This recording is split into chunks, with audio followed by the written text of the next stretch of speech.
Bom dia a todos, bom dia a todas, bom dia para você que está nos assistindo pelos nossos canais do YouTube. Aproveita que você está aí para deixar o seu like, comentar, compartilhar nosso vídeo e se inscrever nos nossos canais caso ainda não seja inscrito, porque isso ajuda não só o Mercado Investimentos, mas toda a nossa grade de programação a chegarem a mais lares, pessoas e aparelhos conectados. Quero também dar bom dia para quem está lá na Sala do Papo Legal. A Sala do Papo Legal, para quem ainda não sabe e está perdendo, é Mercado e Investimentos Real Oficial, a Sala do Papo aqui do nosso programa. Então, se você ainda não faz parte do Papo Legal, corre lá em papolegal.app e já se inscreve, participa com a gente nessa manhã, deixa sua mensagem, seu comentário e a sua opinião na nossa enquete, que hoje é sobre a ida do Brasil à OMC, ou melhor, essa recorrência do Brasil à OMC, que vai ser um dos temas aqui do nosso programa. Hoje a gente vai falar de tarifaço e OMC, vamos comentar o IPCA 15 que saiu nessa manhã e as projeções, o que se esperava para o IPCA 15, para essa prévia da inflação e o que realmente aconteceu na inflação, ou melhor, nessa prévia da inflação de julho, que pega os últimos 15 dias de um mês e os primeiros 15 dias do outro. Então pega metade de junho e metade de julho, e a gente também tem o índice de confiança do consumidor que saiu ontem, medição da FGV, e a gente vai comentar aqui nessa próxima meia hora com vocês. Tem bastante coisa para a gente falar. Então não vamos perder tempo, vamos só passar pela nossa enquete que está lá no Papo Legal sobre o Brasil e essa ida à OMC, esse pedido à OMC para que se olhe mais de perto o tarifaço imposto aqui ao Brasil.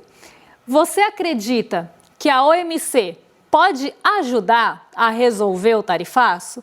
Alternativa A, sim, a diplomacia é o melhor caminho. B, não, o Brasil deve negociar diretamente com os Estados Unidos. Ou C, o Brasil deve buscar novos mercados para as exportações. A enquete já está rolando lá na nossa Sala do Papo Legal. Participa com a gente e deixa seu comentário lá também ao longo do programa, porque depois que acaba eu sempre dou uma passadinha lá para ver o que foi falado, o que vocês comentaram e tudo mais. Vamos para o nosso primeiro assunto do dia, então. Vamos falar sobre OMC. Acredito que seja um dos assuntos mais quentes dessa manhã, porque o Brasil reagiu às novas tarifas e, segundo, inclusive, a própria definição ali colocada pelo Itamaraty, o tarifaço é injustificável e isso fez com que o Brasil acionasse a OMC. Está aqui notícia na tela, governo Lula aciona a OMC contra tarifaço de Trump, diz Itamaraty. A medida se refere às tarifas de 25% e 12,5% sobre produtos brasileiros. Segundo a diplomacia brasileira, recurso deve ser simbólico e para marcar posição diante dos Estados Unidos.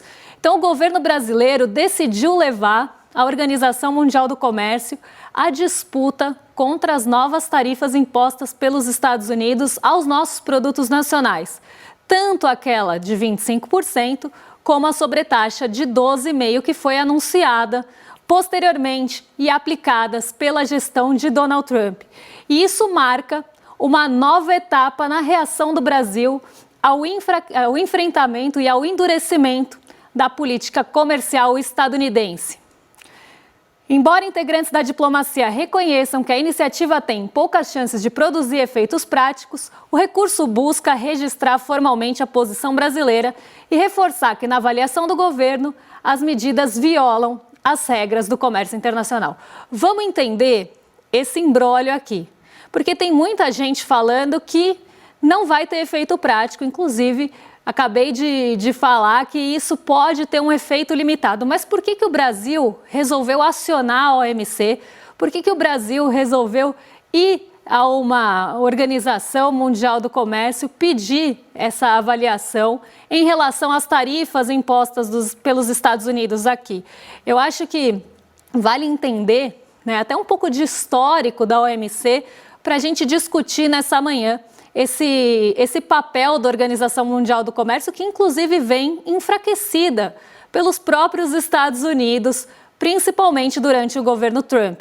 O governo Trump tem meio que, eu ia falar uma coisa, mas não vou falar, tem meio que deixado de lado tanto a Organização Mundial do Comércio como da Saúde, não tem ligado muito para posicionamentos vindos dessas organizações, desses órgãos internacionais. Mas vale lembrar, eu acho que algo que a gente precisa retomar aqui, que foram os Estados Unidos que construíram esse sistema multilateral de comércio e apresentaram para o mundo. Só que aí, nasce a OMC, inclusive criticada ali por, num começo, dificultar a manobra de países mais frágeis nas relações comerciais. E hoje, quem ataca a OMC é Washington. E quem recorre a ela, normalmente são os países pertencentes ao capitalismo mais periférico. Quando a regra deixou de servir aqui ao mais forte, deixou de servir aos Estados Unidos, o mais forte na relação comercial e na relação de poder geopolítico abandonou. Eu acho que ter essa retomada ajuda a gente a entender esse papel quase dual aí da OMC, que agora fica de lado por uma escolha de Washington, porque deixou de servir aos interesses dos Estados Unidos. Os Estados Unidos vêm tentando forçar um unilateralismo, vêm tentando forçar relações comerciais e relações diplomáticas de cima para baixo, relações impostas, servindo aos próprios interesses. Enquanto outros países têm buscado, inclusive como resposta mais política do que comercial, o multilateralismo. A gente vê o acordo, por exemplo, Mercosul, União Europeia, mais como uma resposta do multilateralismo a essa forma de governar dos Estados Unidos, essa aproximação dos BRICS, principalmente Brasil, China, Índia, que inclusive Brasil e China têm sido jogados cada dia mais no colo da China, justamente por conta dessas atitudes dos Estados Unidos. Então, tem se buscado outras alternativas comerciais e diplomáticas e estreitamento de laços justamente por essas medidas impositivas, unilaterais e deliberadas que vêm dos Estados Unidos. Por isso que eu até quis fazer esse Recordar é Viver, puxar esse histórico, porque quando a OMC servia aos interesses dos Estados Unidos, ela era importante.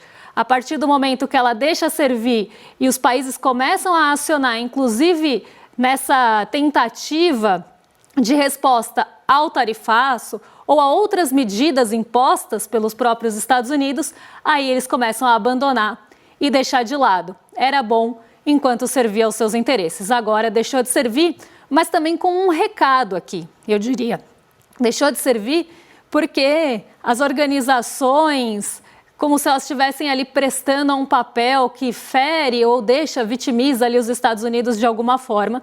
E a gente sabe que não é assim. Mas vamos entender agora esse acionamento da OMC. Inclusive, a gente tem a nota do Itamaraty, eu vou colocar aqui para vocês, e a gente já segue na sequência, entendendo um pouco mais desse acionamento e por que esse acionamento nesse momento de enfraquecimento da OMC é importante.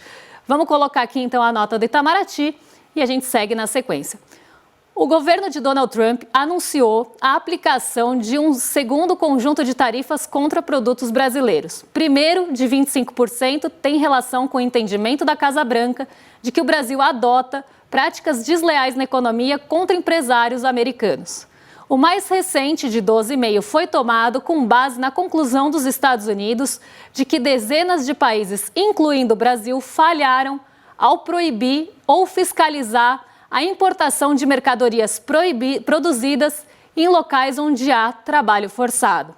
O Brasil considera que as medidas norte-americanas são injustificadas e incompatíveis com as obrigações dos Estados Unidos no âmbito do Acordo Geral sobre Tarifas e Comércio de 1994, GATT de 1994, e do entendimento relativo às normas e procedimentos sobre solução da controvérsia do OMC.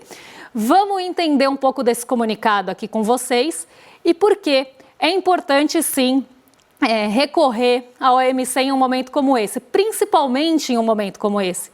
Primeiro, porque a OMC vem enfraquecida pelo próprio governo Donald Trump e porque é importante esse posicionamento mais político do que prático. É como se você estivesse respondendo geopolítica e politicamente a uma tarifa que, como diz o próprio comunicado do Itamaraty, é injustificada e incompatível. Ela está, inclusive, sendo usada como instrumento de pressão para questões políticas. Eu nem falo tão ideológicas, porque até a ideologia Donald Trump descarta se isso ferir os interesses dos Estados Unidos. Você pode ter, como tem a Índia, um parceiro ideológico alinhado, mas que no momento econômico ou de interesse geopolítico, isso desalinha. E se desalinhar, ele vai passar por cima da ideologia e vai tarifar, como já tarifou a Índia em outros momentos. Vou beber só um shot de água e a gente já comenta um pouco mais essa nota do Itamaraty. Vou tomar um shot de alga. Vou tomar um shot de alga. O Itamaraty, vamos até deixar a nota aqui, porque eu quero passar alguns pontos. Deixa ela aqui do meu ladinho e a gente vai passando aqui com a audiência. Então, primeiro a gente tem as tarifas de 25%, como até resultado daquela investigação contra o Brasil, que envolve PIX, envolve Big Tech, envolve terra rara, envolve desmatamento. Na verdade, essa é a investigação, mas tinha também as exigências que estavam ali junto a tudo isso.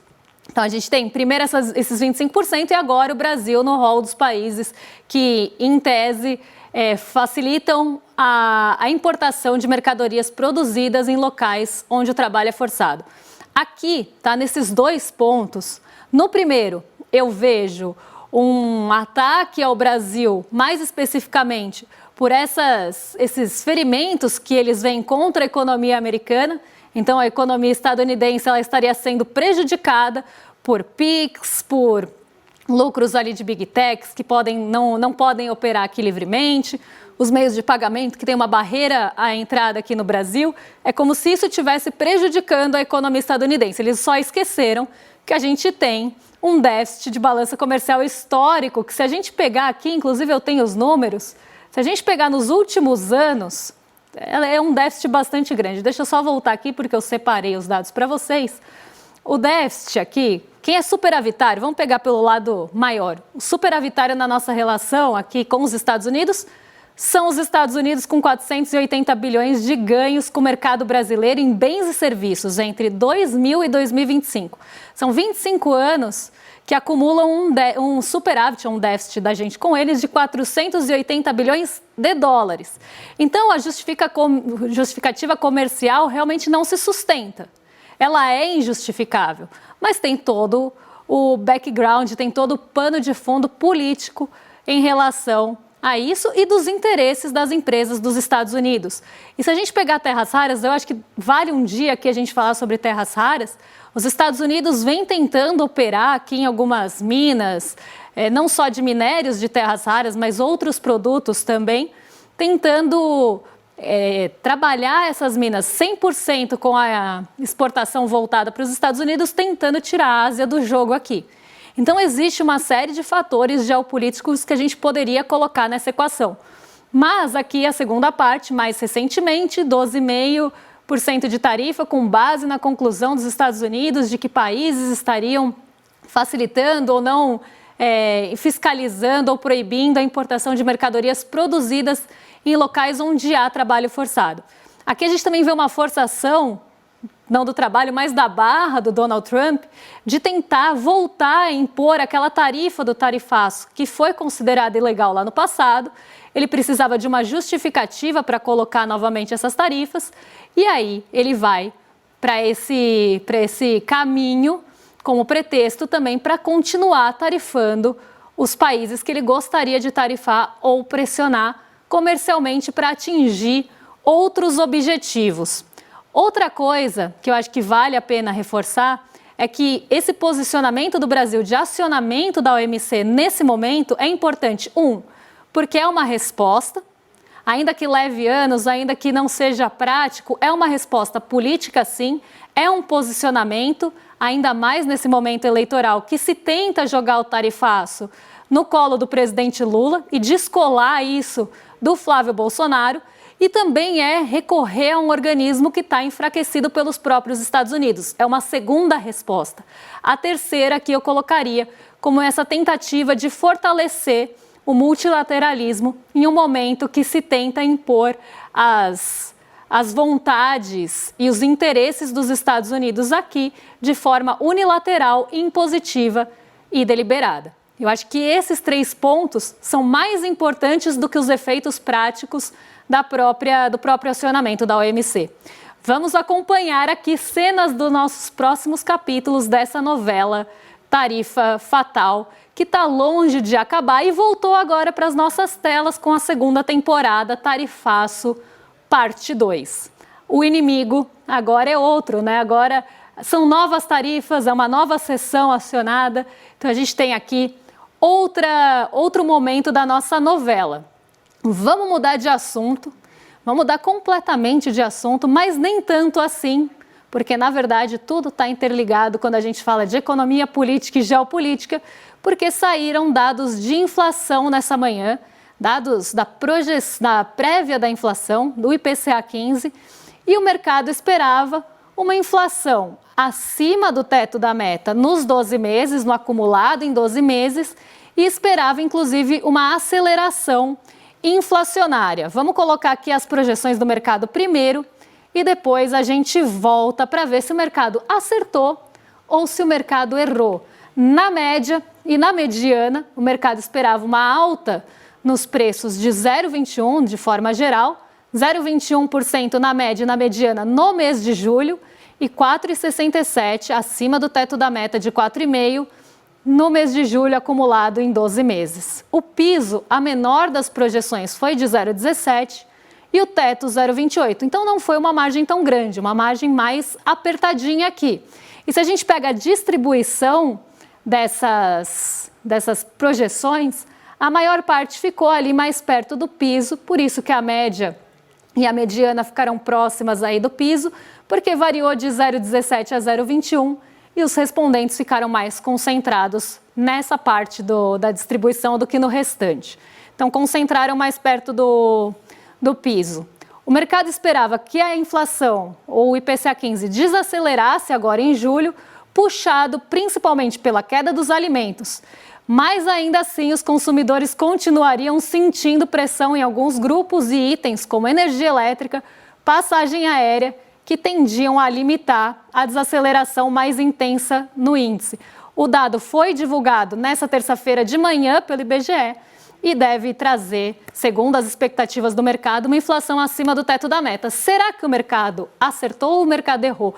A gente já tem aqui a resposta, porque o IPCA subiu 0,06% em julho e foi a menor taxa do mês desde 2023 para esse indicador.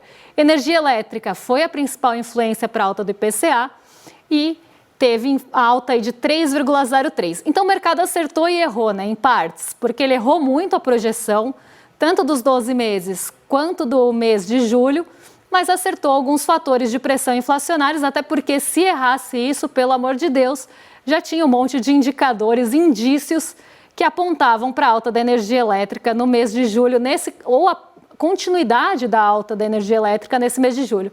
Vamos colocar aqui os resultados na tela. A inflação foi de 0,06%, como eu já falei. Em junho, tinha sido de 0,41%, mostrando essa desaceleração de um mês para o outro. No ano passado, a inflação de julho tinha ficado em 0,33%, inflação aqui prévia, né, IPCA 15 de julho em 0,33%, então também uma desaceleração no interanual, e o acumulado no ano ficou em 3,51%, enquanto nos 12 meses ficou sim um pouquinho acima do teto da meta de 4,5%, mas não tanto quanto esperava o mercado financeiro. Vamos ver como é que fica esse comportamento na tendência ao longo do tempo, porque ajuda a gente a entender essa desaceleração que aconteceu, principalmente pela troca de um mês de julho de 0,33 por 0,06 aqui. Um ponto importante, a gente teve alguns picos aqui, principalmente em fevereiro e abril, picos de inflação um pouco mais alta no mês a mês, o que fez com que a gente tivesse aquela aceleração que vocês estão vendo ali no acumulado em 12 meses, então a inflação volta a acelerar, porque esses meses tiveram também uma inflação mais alta, substituindo o mês anterior, mas ela desacelera a partir do momento que a gente começa a ter uma desaceleração também em relação ao mesmo período do ano passado, saindo agora de 5,30 em julho de 2025 para 4,52 no mês de julho de 2026. Está bem perto ali dos 4,5 do teto da meta. A gente estava em janeiro de 2026. Vamos dar uma olhada, eu nem vou passar pelos grupos, porque eu acho que não vai dar tempo de falar tudo, mas vamos dar uma olhada então nos itens. Depois a gente volta nos grupos, se der tempo. Vamos dar uma olhada nos itens de alimentos que acabaram trazendo essa desaceleração da inflação. O grupo de alimentos teve um comportamento mais benéfico nesse mês de julho, desacelerou também, trazendo alívio para o bolso do brasileiro, principalmente do brasileiro de menor renda. Quanto menor a renda do trabalhador, mais o grupo de alimentos pesa no orçamento e mais ele impacta a inflação. Então, se a gente tem uma desaceleração do grupo de alimentos e bebidas de forma geral, isso impacta de forma positiva o bolso do trabalhador, porque esse peso o peso continua lá, mas ele tem uma variação menor. O índice geral ficou em 0,06, os 12 meses em 4,52, como a gente já viu. O arroz desacelerou, mais um mês aqui, 0,81 de queda, com 15,06 de deflação nos últimos 12 meses, uma queda de 15,06. O feijão, pela primeira vez em bastante tempo, deu trégua, caiu 0,69 nessa prévia de julho, mas o acumulado continua bem acima da média, em 47,17. A batata também deu um sinal de desaceleração aqui no mês, 10,03 de queda, mas o acumulado ainda está bem também acima da média dos 12 meses, em 45,59. O tomate caiu 19,95, com acumulado de 2,26, e a cebola avançou aí 7,01, mas ainda continua acumulando quase 42% de alta. Lembrando que alguns itens aqui sofrem um pouco mais com climas mais quentes ou com mudanças climáticas.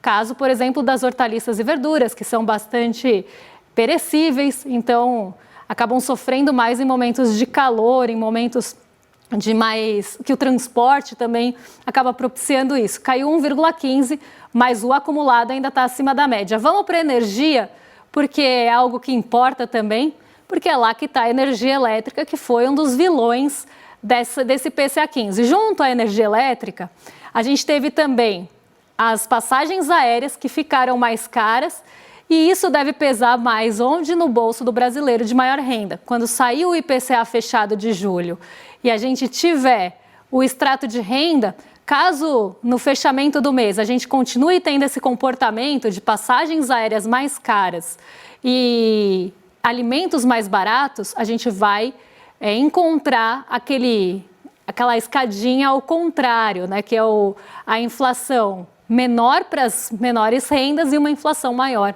para as maiores rendas. Vamos colocar aqui na tela, então, a energia, para a gente ver qual que foi a variação. A energia elétrica, então, sobe 3,03, inclusive trazendo reflexos aí da bandeira tarifária, que mudou agora para a bandeira, essa continuidade da bandeira amarela, ela deixa a energia mais cara. E se a gente tiver mudanças climáticas pela frente, menos chuvas, secas excessivas em alguns lugares e chuvas excessivas em outras, que até me perdi aqui na mudança climática, a gente vai ter uma energia elétrica residencial mais cara, porque na falta de chuvas em lugares chave para a energia elétrica faz com que tenha que acionar as termoelétricas. Se tiver que acionar a termoelétrica, não só é pior para o meio ambiente, como também para o nosso bolso. Então a energia vai ficar mais cara e já está 8,9 no acumulado, bem acima aqui dos 12 meses. O óleo diesel deu trégua nesse mês, 1,32 de queda, mas continua com um acumulado muito alto de 14,89. Lembrando que diesel impacta em cadeia todos os outros produtos que dependem principalmente da malha rodoviária. O etanol também deu trégua de 2,5% e acumula uma queda de 0,85%. E a gasolina caiu 0,68%, mas ainda não levou o preço da gasolina ali, ou a variação da inflação da gasolina, para baixo da média dos 12 meses. A gente continua tendo aqui alguma pressão vinda lá do começo do ano, do fim do ano passado, daquelas movimentações muito bruscas do preço do petróleo, que agora começa a se acomodar, mas que ainda impactam o acumulado em 12 meses. Por mais que esteja desacelerando, por mais que esteja deflacionando, ainda não levou a média para baixo do IPCA e não baixou a alta que a gente viu acontecer acumulada ao longo do tempo. Então, a gente ainda sente esse peso no bolso pelas movimentações passadas, ainda que a trégua aconteça nas movimentações mais recentes. Vamos ver quando fechar o IPCA de julho de fato, porque aqui a gente está falando da prévia. Quando ele fechar de fato, a gente vai ter esse impacto, inclusive, por extrato de renda. Vamos ver qual foi o resultado da nossa enquete lá na sala do Mercado Investimentos Real Oficial no Papo Legal? 84% acredita que o Brasil deve buscar novos mercados para as exportações, o que já está sendo feito, inclusive, pelo governo brasileiro. A diplomacia é o melhor caminho com 16% e ninguém acha que a gente deve negociar com os Estados Unidos, até porque é difícil negociar com quem não quer negociar com você. É difícil sentar numa mesa que você quer imposição e não negociação. Quero dar um último recado antes de entregar para o Rolê ICL, nossos vizinhos agora de lado, porque eles não estão mais em cima, eles mudaram de lugar.